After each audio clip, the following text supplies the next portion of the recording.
Hello everyone, Vertigo is our agenda today. We will look at some tips, tricks that pro players use. Let's get into it. They're quite nerdy. Starting with the ropes self flash mid. This play is incredibly popular. I saw it first on a ropes demo. Basically, you want to go like this, throw a flash, take these duels. The flash actually pops in this window, so anyone holding middle or coming middle should be blind. You don't even have time to react to the flash. It will just straight up flash you, no matter where you are. This is how ropes got a lot of kills. I remember against VP, he killed the chain like that. He wasn't really aware of it, and he used it quite a lot. So honestly, pretty good flash. You can use it. I've been using it, face it, and it's been working wonders. But what could be even better is to pair it up with a second pair of flash from your teammate. So what you can do is with these ropes flashes, you can pair it up with the follow-up flashes from your teammate. What they're going to do is come like this, and they're going to flash deep into T-spawn. What you want to do is come here, instantly jump up, don't move at all, and then you line up with a shadow like this. These flashes are going to be acting as a follow-up flashes after you do the ropes flash play with it we just covered. Because these flashes, they're really good because they're never going to blind you as you push forward. You can make your teammate throw 2 of them, and that would mean you can push all the way into T-spawn, and anyone holding from even here will be blind, and you can get all this area in the beginning of the round for free with just using 3 flashes. And once you're here, terrorists are in major disadvantage. They will have other option to clear you, which is super awkward because you can be anywhere, or they will have to hurry up towards A side or B side where your teammates can wait and kill them. Another thing, while you're here, let's say you don't make a kill and there's no one here, and then you feel like you want to flank. There's actually a silent way to drop down into T-spawn, and I found this and I think it's pretty useful. What you want to do is to come into this corner, you aim here, and you're just going to walk forward with a knife out. This will enable you to do the edge bug, which make you go down silently. You will not be hurt by the terrorists, and you can enable fast flank either towards A or towards B, whatever you prefer. So it's going to save you a little bit of time, maybe half a second than going through the stairs. But you know, it's definitely a cooler way to go down, and it's pretty consistent. So one more time, you come into the corner, aim like so, and just hold W. Very easy.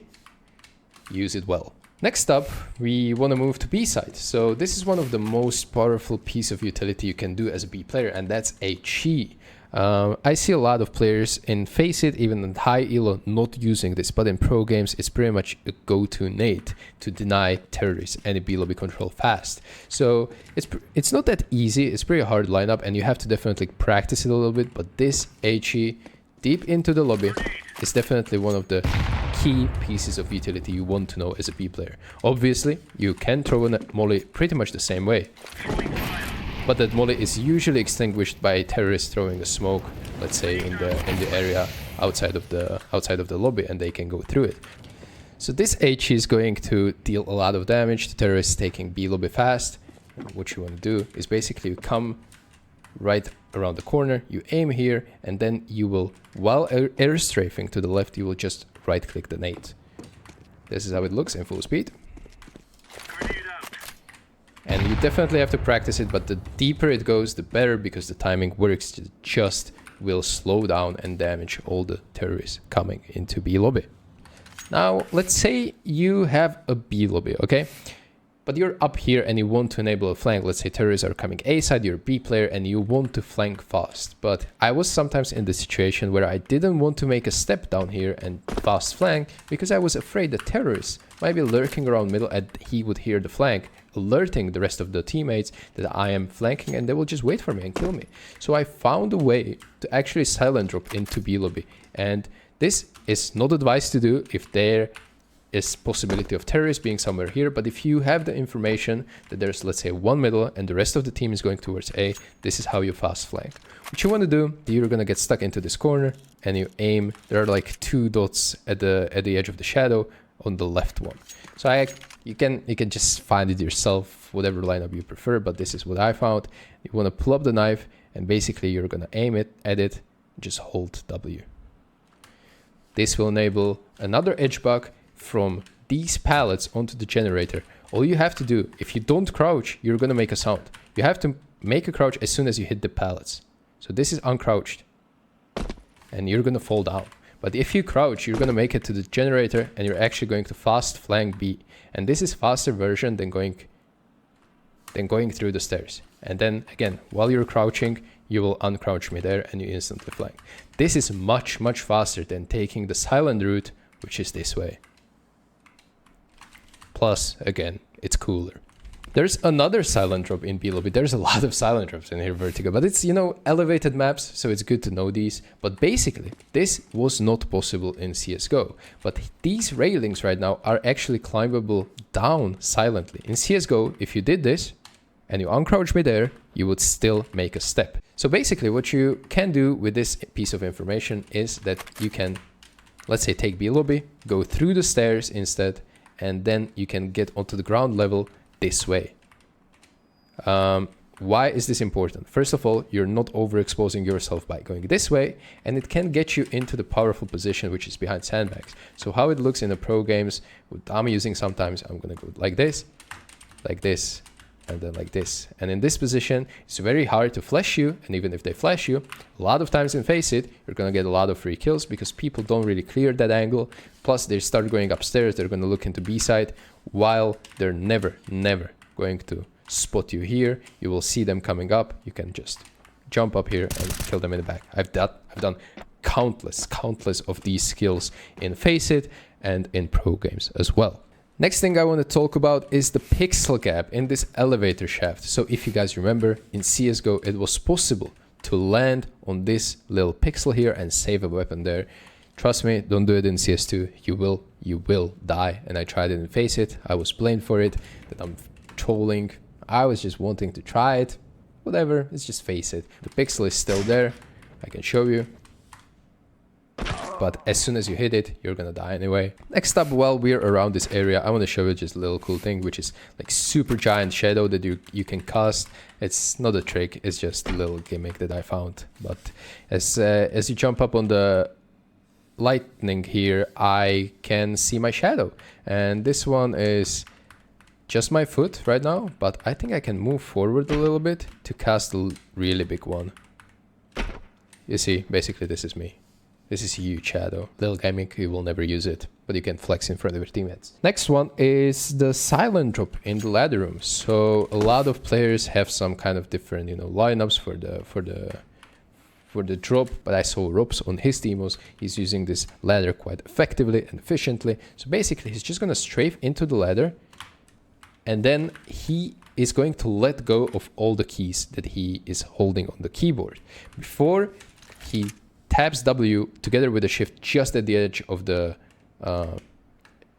at the end of the ladder. Basically, that's going to make him attached to the ladder, and he's not going to make any sounds. That's why you have to hold the shift. If you don't hold the shift, this is what's going to happen.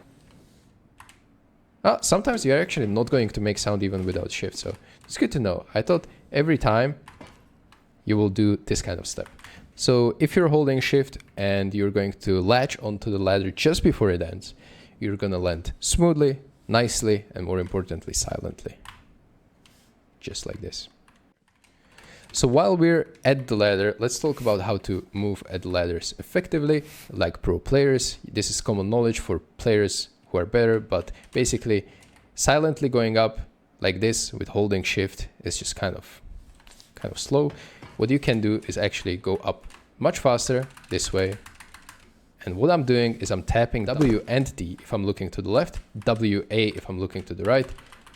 And you can't press it for too long. The input can't be too long because otherwise you will make a step like this.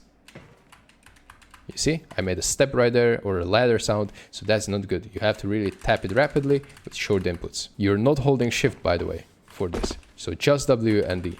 That's all you have to do. Next one, while we're around middle, I'm going to show you some supportive nades from middle. These are extremely valuable if you're a mid player and you want to support your teammates who are, for example, hitting B side. So you're not coming from 5 from B lobby and you just try to act as a lurk later. But through these windows, you can throw really nice flashes to support your teammates. Basically, you're going to go up on the next to the wall. You can line up like this as well if you want. You see the bucket, edge of it, up until the line here. And we're just gonna jump through these flashes. These flashes are perfect for B side. There's a lot of positions that they will just straight up blind, like default. Even quad is going to be blinded. Wait, that wasn't that great flash actually. Is it just because it's too far? Nah, it's a good flash. It's a good flash. So then these positions are gonna get blind. And then obviously positions, you know, under here. I think they're being blind as well. Oh, and most importantly, if the guy is playing here like a pesky angle, I think this guy should be blind as well. Yep. So before these flashes, you can actually throw a molly as well. So you can like do a little nice combo here where you molly window and then do 2 flashes. So combo would look something like this. I get stuck myself into the wall. I line up with a little linear line on the ground. I see this dot and I just aim a little bit above it, something like this. This is a molly, and then you instantly come on this side and you do the support flashes that we just spoke about. The molly is perfectly burning in the heaven. They cannot rotate and hold B side. They are not going to stand in these positions because these positions are actually not going to get blind by those flashes. So these are a little bit dangerous, but once you hit the molly, the threat is gone and your B side is free. Another flash I want to show you is a really powerful one, and I haven't seen any pro use it yet, but I think it's really worth trying. Basically, if you're a connector player or if you rotation towards A and there's a heavy fight coming from A side, sometimes you're going to be stuck behind the smoke here and terrorists are coming to the side. You can throw this little self-pop flash, which is really, really successful in face hits. What you're going to do is come into the corner, you aim here, and you just jump throw, and you're gonna swing with it. So what this flash does is that it actually comes through this window. I'll show you with an HE. It comes through the window, and there's virtually no chance for terrorists to even react to it. And any position that they're gonna be coming into A side, they are going to be blind. So I'll show you how it looks with a flash. Come here, jump throw, and now we're gonna just test the positions. Basically, if they're coming up into side, there's no way they can react to it. These are free kills. Even people holding from down there should be being... Yeah, they're blind. Probably these guys are not going to get blind. So if they're on the ramp, actually they are going to get blind. Plus it's going to partially blind as well. Sandbag's position, if there's an AWP here, makes your A retakes and even like kind of pre-retakes scenarios really, really easy. These are free kills. I can guarantee you will get a lot of free kills thanks to this. Another piece of utility I want to show is actually Xantare smoke. This is not actually Xantare smoke. I just saw him doing it, and it's a great resmoke for ramp. So it's a kind of new thing in CSGO. This wasn't possible. Get yourself into the corner and aim here. You're just gonna release it. It takes some time to bounce and land, but this smoke, I'm pretty sure you maybe even saw it, but this lineup is really easy. It's gonna spread down because of the volumetric smokes that are in CS2. There's no single gap that you can be abused from, and you can take the whole ramp by yourself. If terrorists are deciding to go through, you will see them faster. So you have an advantage, and you can solely focus on the yellow area. So what Xantares was doing is that he was throwing this molly, and he was like throwing a flash for himself like this. And when the smoke bloomed, he peeked with the flash. Sometimes you can like throw a molly into the yellow if you ever feel a need for it, but basically Xantares swung wide here and he got a lot of free kills. So this is what I call Xantares smoke. Next one is a little nerdy thing, cheeky thing, but again I don't see anyone really use it beside me, and sometimes it's really nice, but this wallbang is actually viable. Basically what you're wallbanging is this little wall into the connector, and sometimes it's really nice to get free damage for the CTs if you're having like these deep B lobby control and you hear a lot of steps. So Ts, they barely walk here. They usually never walk here. And therefore, they are in this line for too long not to use it. And you can even wallbang people like all the way there to the bridge if you aim a little bit towards the net. And if you have AK, you're gonna deal a lot of damage. They're gonna be a little bit tilted, you know, maybe you kill someone like that, let me know. But I definitely did a lot of damage. I don't think I've ever killed someone like that, but I've definitely got myself assist or two using this, and people don't even know this is wallbangable. And you can wallbang it back as well. Next up is little trick that maybe a lot of you don't really know, but in CSGO, somehow it was impossible to jump up into the window area through these pallets. You should have gone from this way, but if you went from this way, you just couldn't jump up, and it was impossible in CSGO. Something was bugging, but now in CS2 you can do it, so don't lose time anymore. Just jump up, crouch jump up, and you're gonna be up. I see a lot of players are really scared of this jump up because they know in CSGO it wasn't working, and they were always making a step when they didn't want to make a step. So everyone I see, they're going like this, jump up, taking this duels. This is possible now, so feel free to use it. Last thing that I want to talk about is the mid-clear wallbang. Again, I didn't see a lot of players use this. Basically, sometimes there's an AWP holding middle, and it's really hard for me as a mid player to clear him. Obviously, I can use nades, but sometimes I don't have those. And if I try to pre-fire him, he's always in an advantage because I can't really headshot him that cleanly, even if I have AK. Basically, there's a wallbang from ladder room, which you can clear this angle, and it's a really common angle. And I headshotted a lot of people and killed a lot of people in scrims because of this wallbang. What you want to do is come into the corner, aim right here, and now without moving your crosshair, you're just going to go right until you basically hide these pipes. Okay, so you aim here, and now I see the pipes, so I want to just go back a little bit and hide them. Now you're going to crouch, and you're just going to shoot, and you're killing enemy.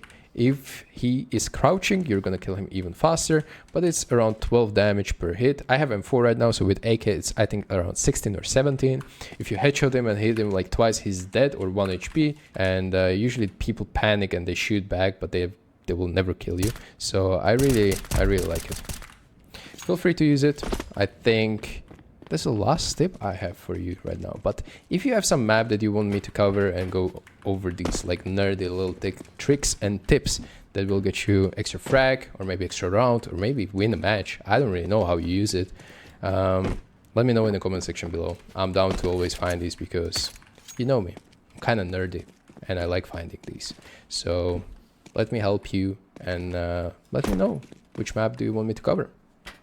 See you in that video. Bye.